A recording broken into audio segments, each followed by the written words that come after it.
ஆவணி வந்தது புண்ணிய சதுர்த்தி நாளும் பிறந்ததம்மா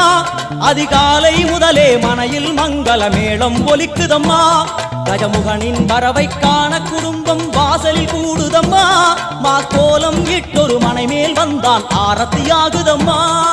கணபதி ராஜா